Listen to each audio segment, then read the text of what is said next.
Hi, I'm back. I had to go witness history. A very exciting piece of history. I went to watch the Marshall Islands play its first two national team matches ever. The last nation in the world that had never put together a national team to take the field in 11-on-11 before.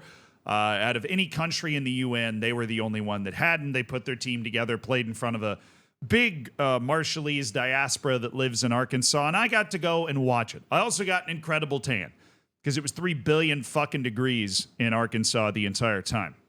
You might be wondering if I saw Zealand there. I didn't.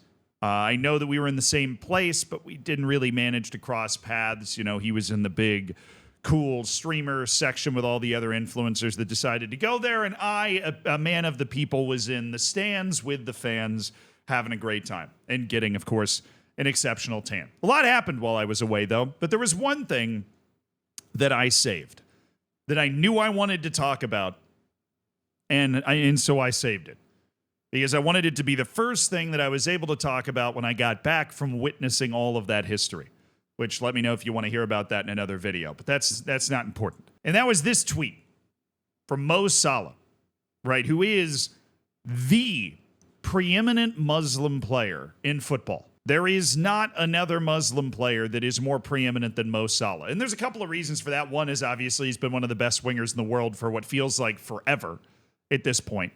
He is the star of the best team in the best league, right? The Premier League in Liverpool. And obviously he is on the front line of, I don't want to say an area of the world that maybe is not the most accepting of Muslim people or hasn't been in the past, right? I'm not even talking about London. I'm talking about Liverpool, right? This is the hardened, more northern part of England. And there's always those stats that I loved about, you know, once Mo Salah became a key player for Liverpool, anti-Muslim crime and anti-Muslim actions and stuff that required police and would rise to the level of reporting went down by a ton, right? Just because it allows people to see across a cultural divide that often people don't want to see across, right? This is the magic of football. It's the same thing I was experiencing with the Marshall Islands, them being able to get a national team on the field is now, quite literally, everybody plays football. There is a national team for every country in the UN. You can line up the Marshall Islands against Italy. You can line up Bhutan against Brazil, right? Everybody plays. Every single nation is represented in appearance and in personality and in culture by a national team that exists on the field, by players that exist and play all over the world. Then Mo Salah is this, and I'm sure he doesn't want this ambassador, this Muslim cultural ambassador for North Africa, for the Middle East by association, in this realm that does not often have people like that. There's players like Karim Benzema that have reached that level, but Karim Benzema's also got, to put it mildly, a sketchy past, right? One that is certainly not beholden to most of the religious values that you would find, that you would find trumpeted by various religious institutions. While Mo Salah has been able to dodge that sort of sketchy past and by all outward indications has a very wholesome, nice family life that I would say, people that are fond of religion would smile upon, right? Not just the religion he's from, but, that's kind of the ideal, right? Controversy-free and all that.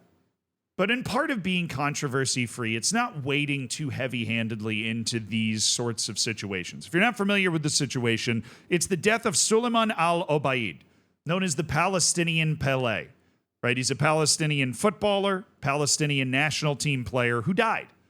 This is not something that happens very often, right? Palestine, I would say, is a top 100 national team in the world based off them making the knockouts at the last Asian Cup, right? And to have a player that has achieved the level that he's achieved, right, being named the Palestinian Pele and all that, die, be murdered in this case, killed violently, that is not normal.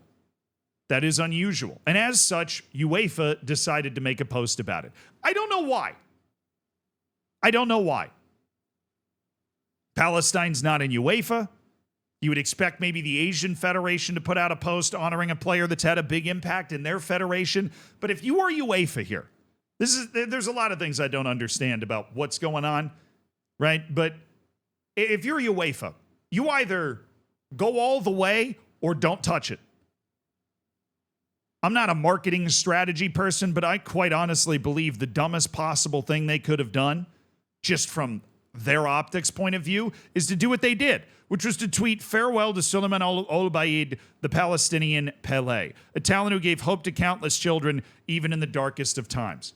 Right? It's like a soft allusion to, hey, maybe some shitty stuff's happening in Palestine right now, but we're not going to mention it. In case you were wondering, Suleiman Al-Obaid, according to reports, including from The Athletic, was, let's see here, at the aid site, he went to get aid, right? And how about this? He did not want to go, having described bullets whizzing past his head like rain to his wife on previous trips to go get aid in Palestine, right? And this is an area of the world that is objectively starving, right? I don't care what side you've been indoctrinated into, right?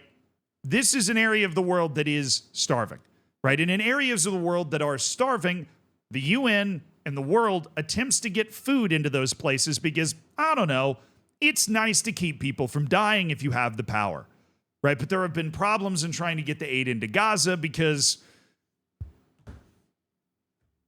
fucking, we all know why. Who has the keys? If you can't get out of the fucking dungeon because the door is locked, who has the keys? Anyways, you'll figure that out here. Obaid was killed by armaments dropped by an Israeli quadcopter. He was 43. According to his friends and family, he was a civilian that only wanted peace. Now, obviously, the counter-argument to that is that's according to friends and family, and maybe he was aiding and abetting people that he shouldn't have been, right? And that's the argument. But here's how this works in polite society. If you were doing something illegal, right? If you were doing something that endangers the public, you are arrested. You are then tried. You are then put in jail or subjected to whatever summary punishment that the society that you live in has mutually agreed is the best way to handle that situation. But in no civilized society anywhere is the solution to drop armaments from a quadcopter to kill that person. It's just not, right? And there's multiple substantiated reports from reputable news organizations like the New York Times saying that this is the way that this guy died, right? That this is the way that he died. But of course, that is not referenced in the UEFA post, which is why, you either go all the way or don't post anything at all, right? Because as I'm sure Suleiman Al-Obaid would not want to be the case, his death is the latest event to highlight something that has nothing to do with the world of football, which is the world that I want to live in, which is the disaster going on in Gaza, right? That is what this incident is going to highlight. That is what his death and his name in many ways are always going to signify, is a lightning rod moment to highlight what is happening. And UEFA, for some unknown reason, just decides to wade in with a half-assed statement on it. And Mo Salah, back to the original point of this video, he nailed it. He nailed it. You know what kills stuff like this? When you write really long, I don't want to say sappy, but and overly emotional isn't right either, because there are a lot of things in the world that it is worth being very emotional about. And this is, people dying and starving is definitely in that category. But brevity is key. If you want to get your point across, doing it in as few words as possible is going to allow it to resonate more. Can you tell us how he died, where, and why? He has cut UEFA off at the knees here. And what he's done is incredibly bold. It is very easy for you, maybe even me, even though I'm going to get shit for this. I'm going to get DMs, right? I know that. But I'm not saying it takes an ounce of the same courage that it takes Mo Salah to tweet something like this. It's very easy for you at the lunch table, is the point I was making, to have this conversation and be like, oh, I can't believe it. It's another thing for somebody with the role of Mo Salah in the zeitgeist, the role for Mo Salah in the world of football, for him to take this step, to draw the line in the sand, declare a soft war with UEFA in the process, kind of humiliate UEFA, rub their nose in it. The fact that UEFA still has, right, UEFA has Israel in its competitions, right? That is part of the reason why UEFA doesn't want to go all the way, because if they do go all the way, and the stuff that is being, again, ignore all the other noise, the stuff that is being reported by reputable journalistic organizations that adhere to the rigor of journalism, if they go all the way and start talking about that stuff, they're going to have some very uncomfortable conversations at UEFA headquarters, right? About standards and all that sort of stuff. And Mo Salah has edged them in that direction. But I think most importantly, like, what happens the most when somebody like Mo Salah digs in and says something like this? You know, finds the courage or finds that one moment that they go, you know what, this is ridiculous. I finally have to say something. Hell be damned, right? The hellish consequences be damned. It's a justification. It's a validation of the anger, because 1 million angry replies to this tweet don't come close to having the emotional and cultural impact as one quote tweet here from Mo Salah. They don't. They don't come close to having the same impact on the hearts and minds of people. It's such a simple question. How he died, where, and why. It's a question that, to be perfectly honest, everybody should always have answered. Everybody's going to die. I'm going to die in like 5,000 years when they unfreeze me from my cryogenic sleep in which I've been playing Football Manager for 4,900 years. But for all of the people that you impact in your life, your loved ones, your friends, otherwise, right? There is a need to know how and why. It's like one of the oldest questions in humanity. It's why people were inventing, when you look back to Mesopotamian times, my love of history, right? People are inventing all hosts of gods to explain all sorts of different phenomena, one of them being, why did these people die? This plague or whatever.